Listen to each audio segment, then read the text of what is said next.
primeira igreja presbiteriana em Petrolina, acolhendo vidas, adorando a Deus e anunciando às nações. A começar em mim. Assentemos, meus irmãos e minhas irmãs em Cristo Jesus. Abramos a Escritura Sagrada na carta de Deus destinada aos Filipenses, Noemi, mulher guerreira. Como é que está a procura aí pela feijoada? Boa? Vai dar certo, em nome do Senhor Jesus Cristo. Vamos divulgar ainda hoje novamente. Só não esqueça de passar o Pix. Filipenses, o primeiro capítulo. Observe aí, povo de Deus, que texto maravilhoso. É do nosso conhecimento. A partir do versículo 12. Filipenses, o primeiro capítulo, versículo 12. É mais uma carta da prisão. Nós temos o desejo de, no próximo ano, segundo semestre, expor essa carta também.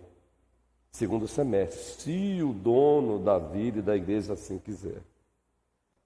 Primeiro capítulo da carta de Deus aos Filipenses, versículo 12. Quero ainda, irmãos, cientificar-vos de que as coisas que me aconteceram têm antes contribuído para o progresso do Evangelho. Que maravilha, gente. Paulo está deixando bem claro aqui que naquele momento o progresso estava o quê? O Evangelho estava progredindo. O Evangelho estava avançando. E ele diz que todas as coisas que aconteceram com ele contribuíram, Elaine, com esse progresso. Que coisas foram essas? Ele vai dizer agora. De maneira que as minhas cadeias em Cristo se tornaram conhecidas de toda a guarda pretoriana e de todos os demais.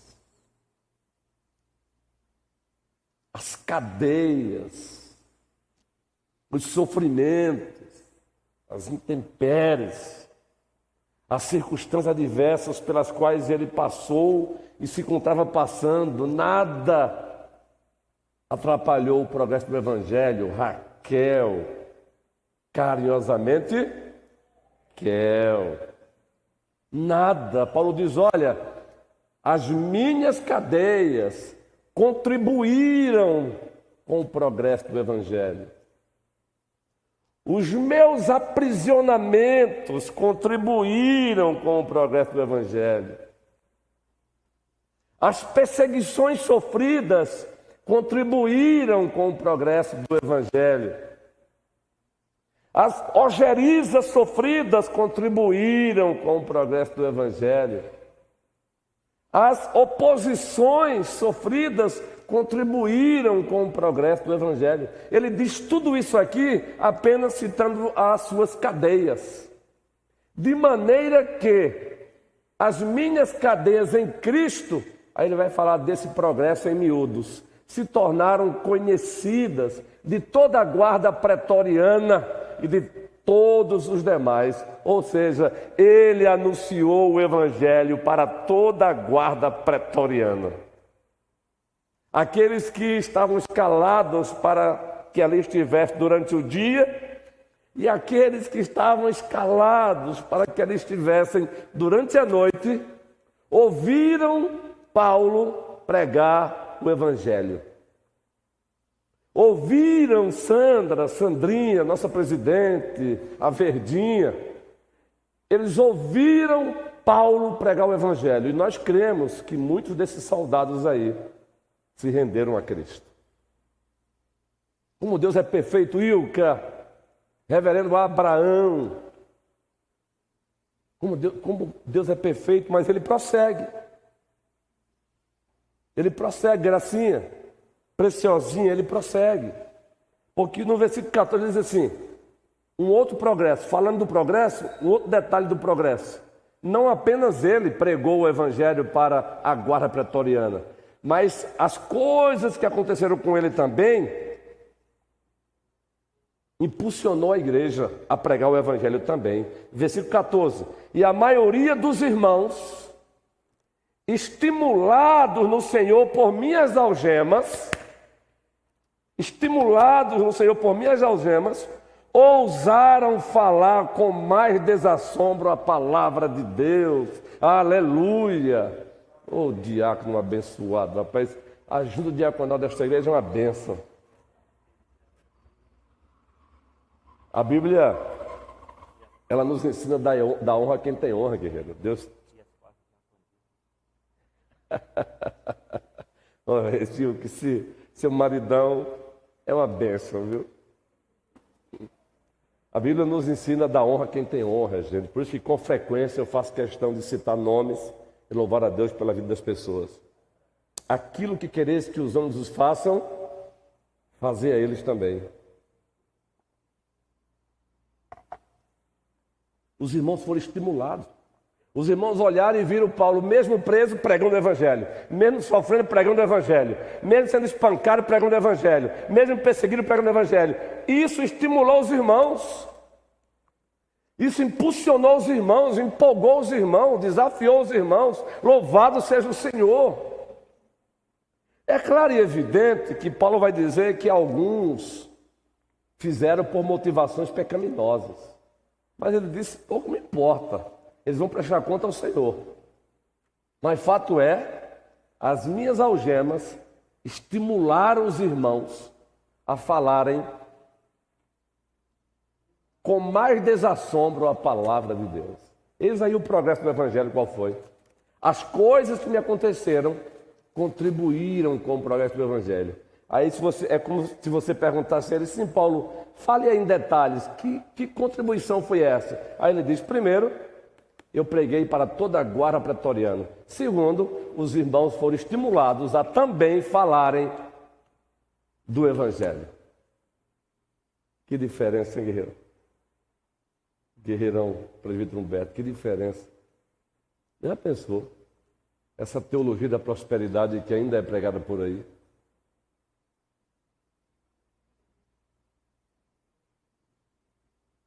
Deus é Deus, gente. Deus é Deus. E aí, meus amados irmãos, preste bem atenção na continuação da leitura, que aí vamos voltar para fechar o tema, o subtema que iniciamos há 8 dias. Ele diz assim, versículo 15, alguns efetivamente proclamam a Cristo por inveja e porfia, outros, porém, o fazem de boa vontade. Estes por amor, sabendo que eu estou incumbido da defesa do Evangelho. Aqueles, contudo, pregam a Cristo por discórdia, insinceramente, julgando suscitar tribulação às minhas cadeias. Todavia, que importa? Aqui não tem nada a ver com o conteúdo do Evangelho. Tem a ver com motivação. Porque tem gente aí pegando esse texto aqui para dizer, tá vendo? Ó, aqui é motivação. Paulo não está dizendo aqui, o importa é pregar qualquer coisa, né? Não. Aqui é a motivação e não o conteúdo. O conteúdo do evangelho é caro. É tão caro que escrevendo aos Gálatas, Paulo diz, se descer um anjo do céu e pregar o evangelho que vai além, não tenham medo não, amaldiçoe ele. Disciplinem ele. Um anjo. Justamente, Raquel. Justamente, motivações. Aí o reflexo, como andam as nossas motivações. Se o Senhor Deus quiser, 2023, segundo semestre, faz parte do nosso plano de trabalho, a exposição de Filipenses à noite. Judas vai entrar aí logo no início do ano, às quintas-feiras. Judas, 2 pontinhos, a fé sobre ataque. Essa vai ser a primeira série das quintas-feiras de 2023, se o Senhor Deus permitir.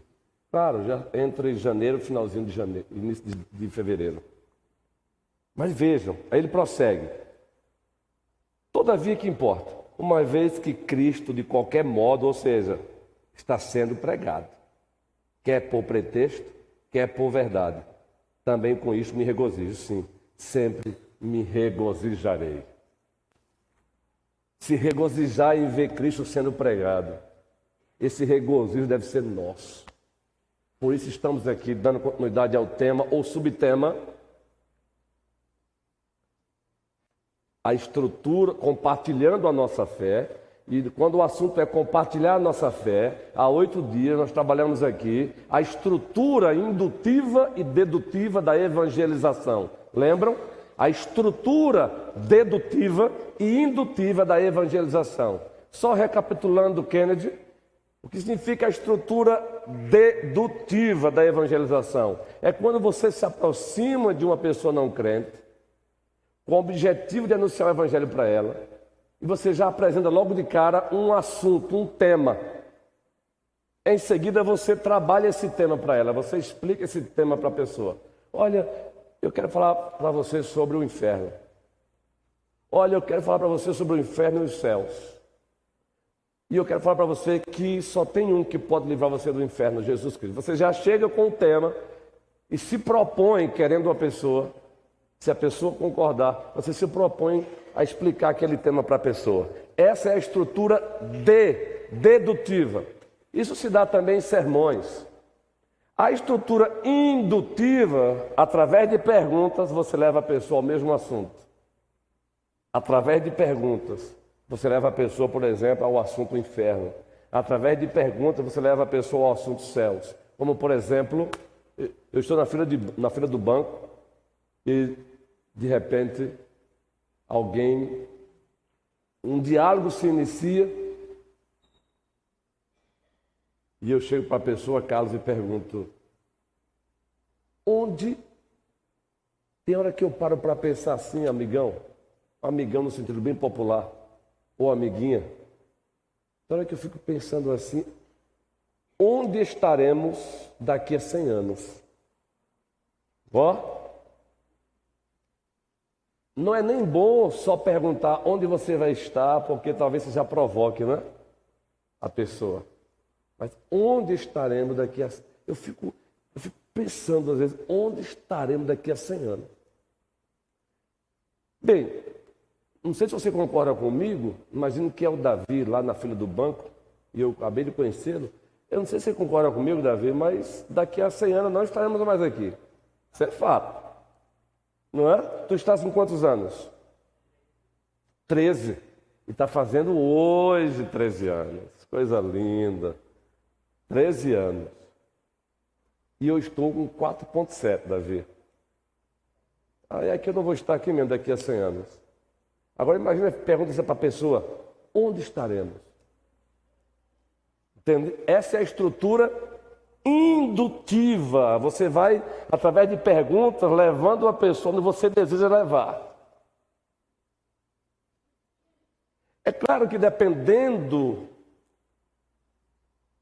da vertente religiosa da pessoa, ela vai dizer alguma coisa, não é? Dependendo da vertente religiosa dela, ela vai dizer alguma coisa. Se ela disser alguma coisa, ainda é melhor ainda. Ela vai dando gancho, ela vai provocando outras perguntas. Então, essa é a estrutura indutiva. E eu digo que essa é a que nós devemos mais usar. É a indutiva com pessoas não crentes nesses encontros esporádicos. Nesses encontros assim de fila de banco. Essa é a que deve ser mais usada, Felipe. A estrutura indutiva que se dá, o diálogo se dá através de perguntas. E quem faz a pergunta é você. E perguntas assim, de reflexão. Você vai empurrando a pessoa carinhosamente até onde você quer.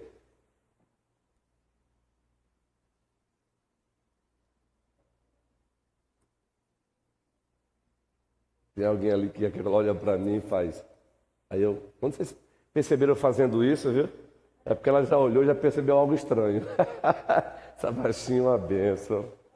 Chaveirinho, como diz. Quem chama você de chaveirinho?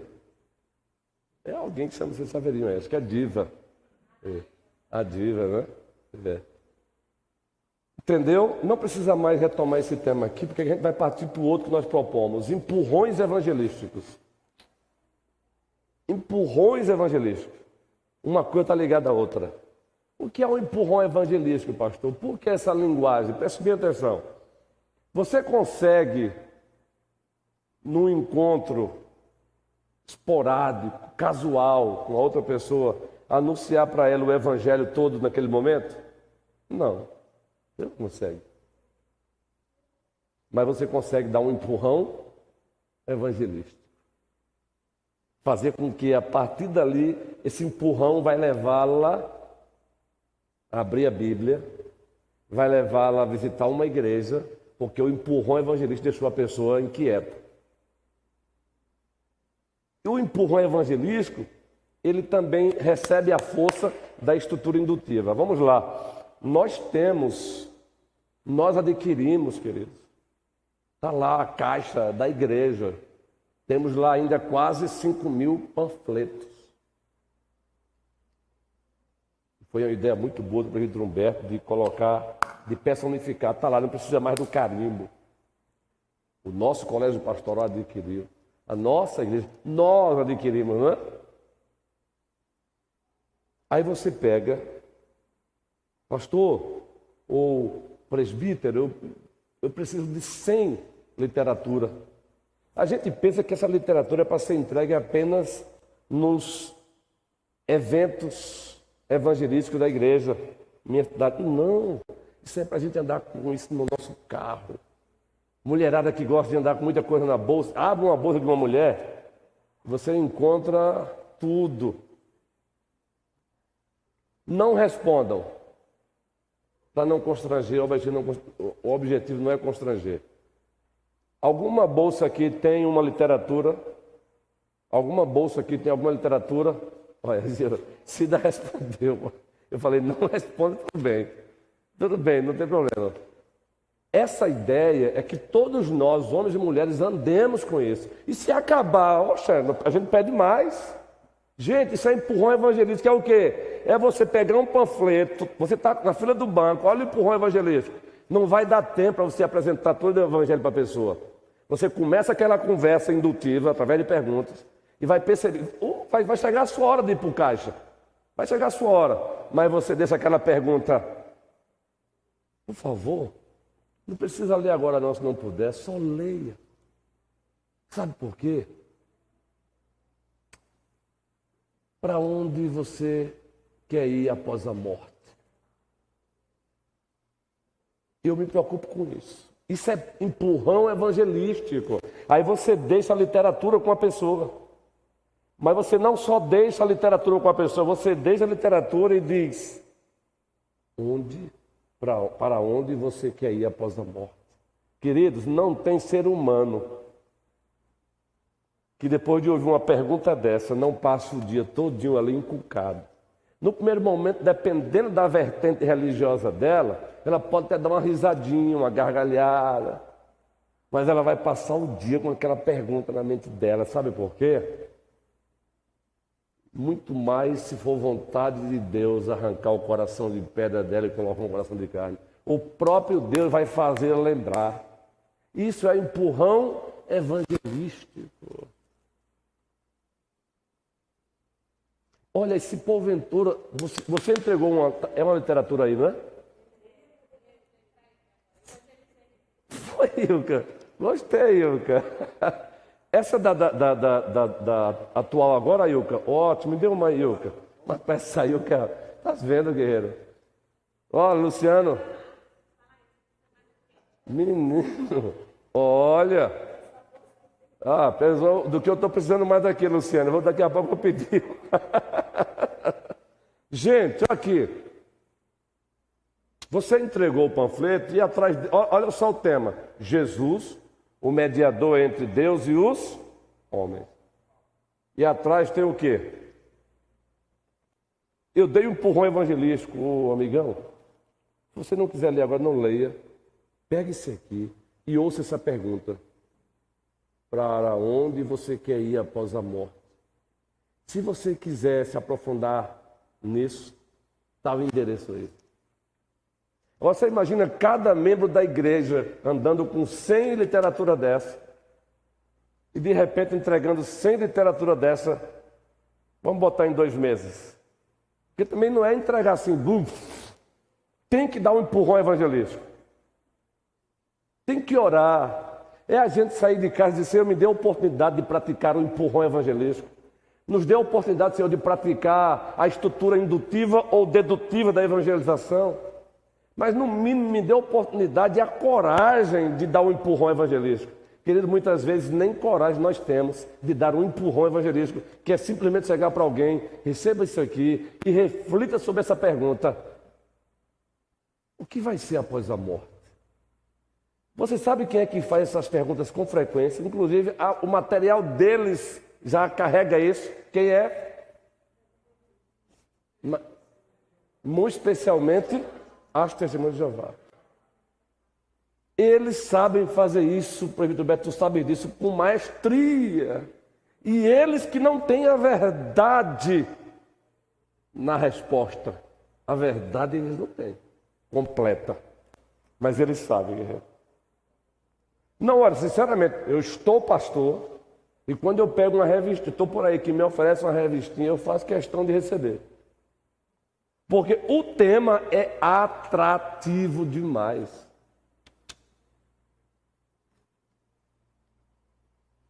Vida após a morte. Existe? Olha só, vida após a morte. Existe?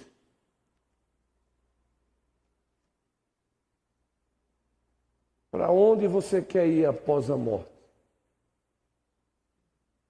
Já fez essa pergunta? Nós queremos, na verdade, no futuro, fazer até melhor, colocar um texto nosso mesmo, como você mesmo havia dito até no início. Esse texto aqui não é nosso, mas queremos colocar um texto nosso mesmo, porque a gente trilha esse caminho. A gente já pode colocar a pergunta, o empurrão evangelístico já aqui mesmo. Ah, pastor, mas isso aqui é excelente. Claro que é. Então, esses são os empurrões evangelísticos que podemos fazer com muito mais frequência, gente. Por exemplo, claro que a gente pode intensificar no Ministério Zaqueu / Minha Cidade para Cristo. O nosso último Ministério Zaqueu, ou Projeto Zaqueu / Minha Cidade para Cristo, vai ser no dia 13 de dezembro, Paulinho, Guerreiro, na orla de Petrolina. E aí desejamos toda a igreja lá, Davi, porque vamos festejar, vamos cantar, vamos louvar. E quem estiver por lá vai ouvir a igreja cantando, testemunhando. E o que nós vamos fazer lá, além de pregar o Evangelho, numa mensagem de 15 minutos, cada membro deve fazer o que antes, durante e depois. Dar os empurrões evangelísticos, fazer os empurrões evangelísticos. Alguns chamam de arar a terra.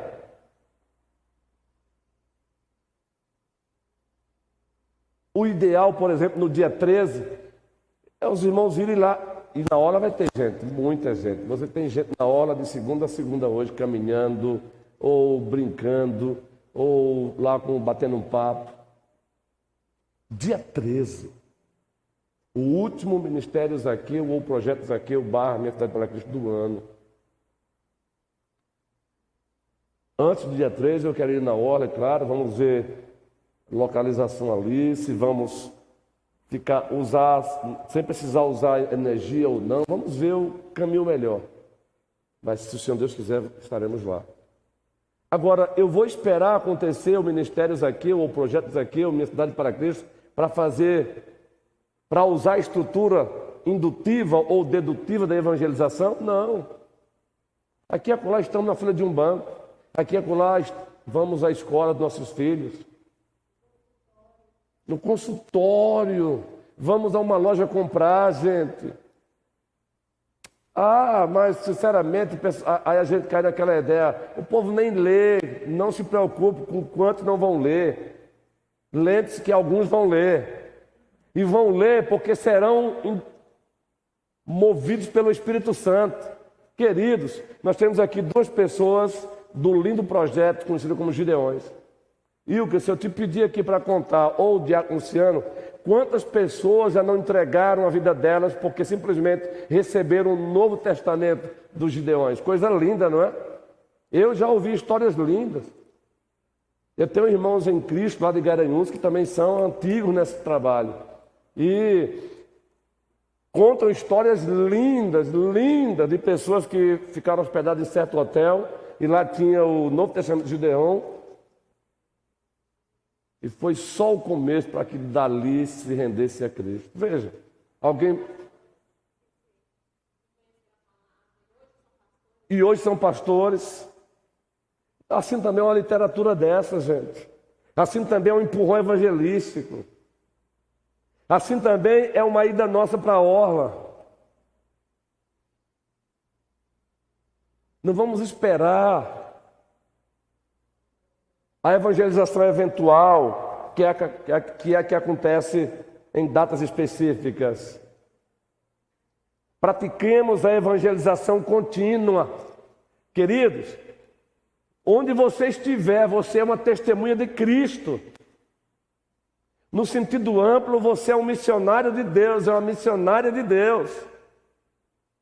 Bote, eu vou trazer na próxima quinta-feira a caixa de literatura.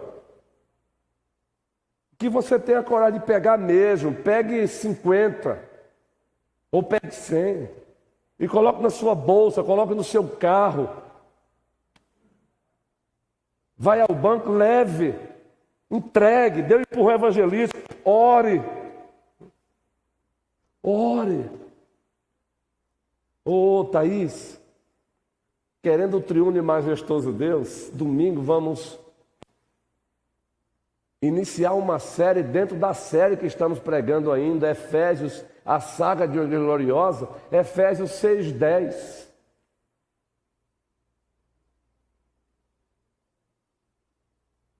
Efésios 6:10, Paulo começa como Efésios 6:10. Finalmente, irmãos, no demais, irmãos, sejam fortalecidos no Senhor e na força do seu poder.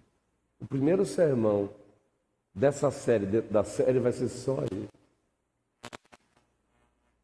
Porque nós nos esquecemos que o poder que leva a pessoa que recebeu essa literatura a ler é o poder de Deus. O poder que leva a pessoa no primeiro momento até fazer assim, ó, ela não vai nem... Mas chega em casa, tira a calça, de repente vai lá, mexe para lá, vai procurar um dinheiro no bolso, o Espírito Santo vai levá-la a ler. Ela vai ver o endereço da igreja, ela vai procurar essa igreja. Por isso o nome empurrões evangelísticos. Quando Paulo, voltando a Filipenses, diz: as coisas que me aconteceram contribuíram com o progresso do Evangelho, aí ele vai dizer que progresso foi esse. Pois as minhas cadeias em Cristo foram conhecidas de toda a guarda pretoriana. O que ele quer dizer com isso? As razões das minhas cadeias eu dei aos soldados. Ou seja, eu os evangelizei. Eu testemunhei de Cristo para eles. Ou seja, Paulo não perdeu a oportunidade, meu irmão. Saía um soldado, chegava outro soldado. Saía um soldado, chegava outro soldado. Saía um soldado, chegava outro soldado. E Paulo testemunhava. John MacArthur escreveu um clássico. Esse livro é um clássico. E vamos usá-lo como subsídio numa dessas séries, que é a exposição de Judas. Judas, a fé sob ataque. O livro vocês conhecem, Com Vergonha do Evangelho. É um clássico. Esse livro é para ser lido e relido, para Humberto, várias vezes, aqui é por todos nós mesmos, líderes. Aqui e acolá tem que ler, dar um tempo, depois ler novamente, porque o livro é atual, é um clássico, Com Vergonha do Evangelho. E baseado, é claro, em Romanos, primeiro capítulo e tal. John MacArthur, até hoje, é uma referência para nós. Mas eu quero pegar um gancho e dizer isso. Será que, no fundo, o não compartilhar nossa fé com frequência, não é uma certa vergonha do Evangelho? Vergonha da pregação da cruz? A liturgia de dezembro agora, na parte da pregação, vai estar lá, 1 Coríntios 1, versículo 18. Falando sobre a pregação da cruz. E é proposital, esse texto vai estar lá. Vocês notaram que nossas liturgias têm um texto fixo para o mês inteiro. O primeiro, não é? Mas tem um texto também fixo para o momento da pregação, antes da pregação. Este mês vai ser 1 Coríntios 1, 18. Falando sobre a pregação da cruz. Será que nós não temos vergonha aqui acolá do Evangelho? Mas aí o presbítero Solano Portela, um presbítero respeitadíssimo, eu tive o privilégio de, quando pastoreava a igreja presbiteriana em Capitão Agostinho, de tê-lo lá pregando. É um daqueles presbíteros que vocês sabem, ensina, prega, não é? É uma bênção de Deus. Na conferência Fiel em Alves Lindóia, numa dessas conferências, lá estávamos, e ele era o preletor. E ele pregou sobre o evangelho que envergonha. Ele fez um trocadilho. Fantástico. E eu pedi esse sermão a ele, ele mandou por e-mail, eu tenho guardado até hoje. O evangelho que envergonha. Fenomenal. Aí ele vai falar desses evangelhos que não tem nada a ver com o verdadeiro evangelho. Desses evangelhos temos que ter vergonha, mas do verdadeiro evangelho não. Agora observe, o que é que Paulo diz em Romanos? Nós temos, queridos, vocês sabem disso. Quando nós estudamos a Bíblia, existe um abismo cronológico. Paulo falou isso no primeiro século. Nós estamos no século 21. E existe um abismo cultural. Ele falou isso para os romanos. Nós estamos aqui no Ocidente, no Brasil, Petrolina, Nordeste, Sertão. Um abismo cultural. Um abismo de convenções linguísticas. Exemplo, Paulo diz: não me envergonhe do Evangelho, porque é o poder de Deus para a salvação de todo aquele que nele crê. Primeiro do judeu, depois do grego. Aí você pergunta, mas hoje, lendo esse texto, a gente nem sente tanto impacto, porque a gente se esquece do abismo. Ele está falando isso para um império romano. Que evangelho é esse, Elaine? Esse evangelho é simplesmente chegar e dizer que um certo nazareno, que morreu pendurado numa cruz, pena de morte para crimes hediondos entre os romanos, e os criminosos que assim morriam não tinham valor nenhum, e dizer que esse nazareno que morreu pendurado numa cruz é o poder de Deus para a salvação. Dizer isso para um romano, dizer isso para um grego e dizer isso para um judeu, era pedir para ser zombado, gente. Paulo vai falar isso aos coríntios. Vocês sabem disso, era pedir para ser zombado, é brincadeira, não, brincadeira. Ora, zombaram dele no Areópago. Zombaram de Paulo no Areópago. Paulo falou da ressurreição, não é? Aí alguém disse, o que é que esse tagarela está falando aí?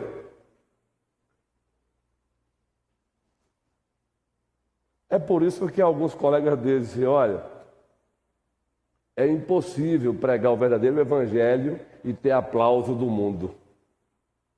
Então, se o mundo está aplaudindo, não é mais o verdadeiro evangelho que está sendo pregado, não. Foi nesse contexto que Paulo disse, não tenho vergonha dele.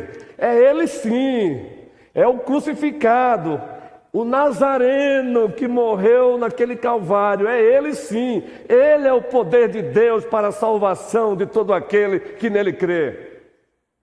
E a mensagem continua, queridos. Se a cultura mudou, Mas o antropocentrismo não. O homem no centro, o homem se achando, não mudou não. O verdadeiro evangelho continua sendo motivo de zombaria para muitos. E será que esse não compartilhar com frequência a nossa fé não tem sido sintoma de vergonha do evangelho? Vergonha do nosso Senhor Jesus Cristo? Vergonha do Nazareno? Agora lembremos-nos que ele disse: quem me confessar diante dos homens, eu confessarei diante do meu Pai que está no céu. Mas quem me negar, será que ele disse isso por quê? Ele disse isso do nada? Não, querido. Mas aquele que me negar, eu também o negarei. Gente, isso é forte. Eu também o negarei diante do meu Pai. Então, irmãos, que o Senhor nos ajude. Nos ajude a não termos vergonha do nosso Senhor, a não termos vergonha do nosso Salvador, a não termos vergonha do nosso Rei. Presbítero Clécio, microfone aí para o guerreiro, ele pediu a fala ali, com certeza vem coisa boa aí. A não termos vergonha do nosso Rei. Nós estamos aqui como fruto da obra dele. Nós estamos aqui como fruto da obra dele.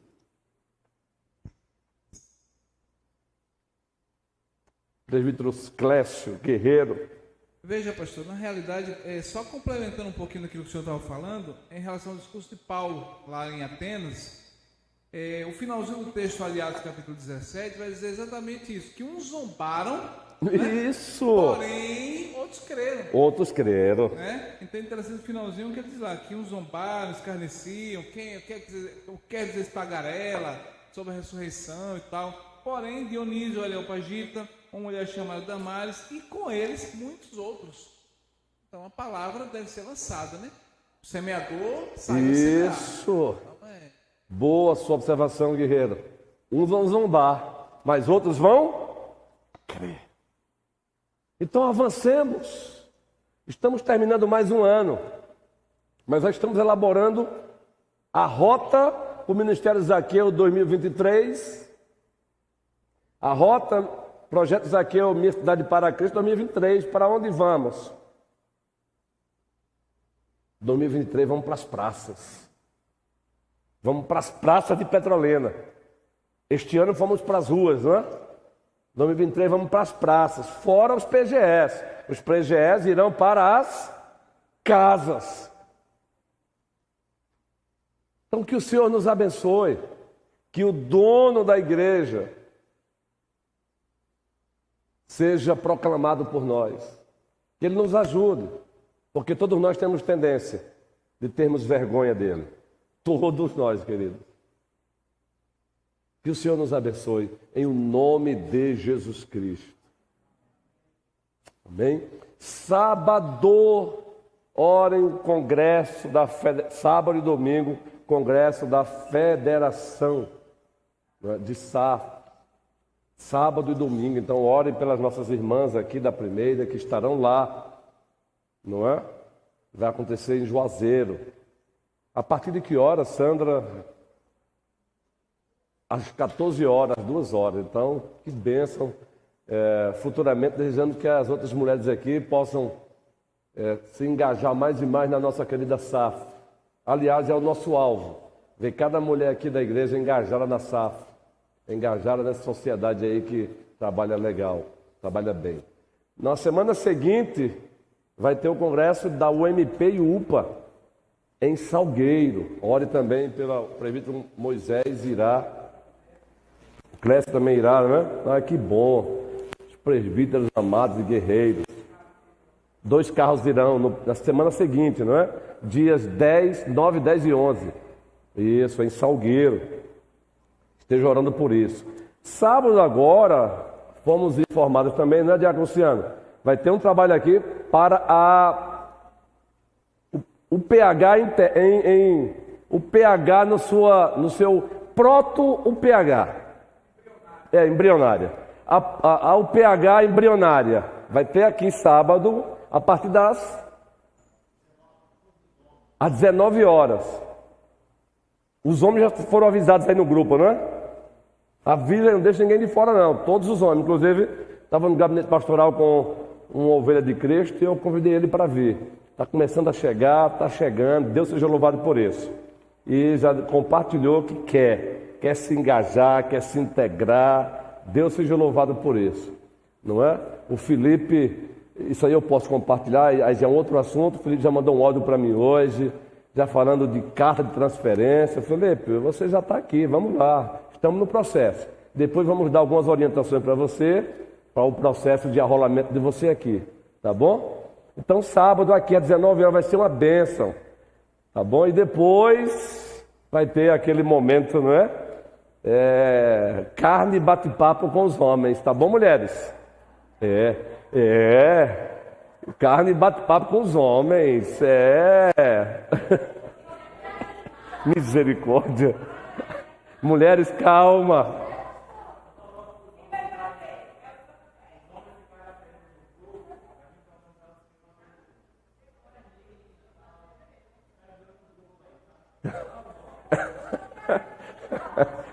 Isso aí é depois, viu, gente? Foi só para descontrair, viu? Né, Paulinho? Para descontrair. E, gente, domingo pela manhã, às 9 horas e 30 minutos, aqui, vai ser a nossa única classe, vai ser a última classe única de 2022. Então, vamos aproveitar o máximo até para... Vai ser um estudo, estilo aquele... Colocando pontos nos orientação, apresentar o projeto 2023, séries, domingo, quinta-feira e algumas coisas mais. Vai ser um trabalho assim bem gostoso. Vai ser um estudo nesse híbrido, vai ser híbrido, tá bom? Se o Senhor Deus quiser. E à noite teremos ceia do Senhor, hein? Que bênção, gente. À noite, às 18 horas, mais um encontro pactual, ceia do Senhor. Convide o teu amigo não crente, convide, ei, atentem, aquela pergunta que Deus fez a Caim. Qual foi a pergunta que Deus fez a Caim? Onde está o teu irmão? Tire o contexto, mas continue com uma pergunta para você. Aquele irmãozinho que de repente, domingo passado ele não veio, domingo seguinte ele não veio, é tua responsabilidade também pegar o WhatsApp dele e dizer: estou sentindo a sua falta. Quanto a nós líderes, fique tranquilo que a nossa parte nós estamos fazendo, mas o corpo não é feito só da liderança, não. Manda um WhatsApp para ele. Manda um WhatsApp. Ei, não deixe de parabenizar também teu irmão, não. Faz isso. Ajudando uns aos outros. Ajudando uns aos outros. Eu estava lendo hoje, comecei a ler hoje um outro livro voltado para os homens da igreja, sobre masculinidade, e eu fui relembrar de duas palavras que vocês conhecem. Uma é vida egocêntrica, a outra é, que vocês conhecem, outrocêntrica. O verdadeiro homem másculo, ele vive para servir. Olha só o tema da reflexão, Luciano. Homem que não serve, não serve. Homem que não serve, vírgula, não serve. Entenderam aí? A mesma palavrinha, mas que no finalzinho a história é outra. Homem que não serve, não serve. Agora isso se aplica para todo mundo, não é? Então vai ser a reflexão de domingo aí, que nos pediram para fazer também, trazer uma palavra nesse sentido para os homens. É a nossa UPH embrionária. Boa, presbítero Clécio. Notaram aí mais uma vez a ausência do presbítero César, ele está ainda viajando a trabalho. Aqui está o presbítero Humberto, o presbítero Clécio, o presbítero Moisés e o César viajando. Fazemos isso com zelo com cada oficial da igreja. Queridos, a nossa querida Noemi e o reverendo Abraão estão aí com um projeto lindo de logo começar a construção, né, Noemi? Da casa deles. E aí, um dos caminhos que eles, decisão deles, então, direito deles, Deus seja louvado, vão trilhar, e eu louvo a Deus por isso, é aqui acolá fazer uma feijoada e vender com esse objetivo. Coisa linda, Noemi. A reverendo Abraão tem o nosso apoio, viu? Eu já comprei a minha. Então, se você puder, você se deleita com uma feijoada e ainda contribui na construção da casa desse casal lindo aí. E eu creio que vai sair essa construção. E eu creio que vai sair para a glória de Deus. Para a glória de Deus. Vejam, aqui não é só conversa furada, não. Somos uma família, uma igreja para frequentar. Uma família significa que ela também doa bloco quando se precisa. Ela compra uma feijoada para ajudar quando se precisa. Ela dá um saco de cimento também quando se precisa. Aí Deus é glorificado. Aí quando nós cantamos, recebi um novo coração do Pai. Ah, meu irmão, os anjos lá nas alturas vibram quando a igreja faz isso. De pé, vamos orar.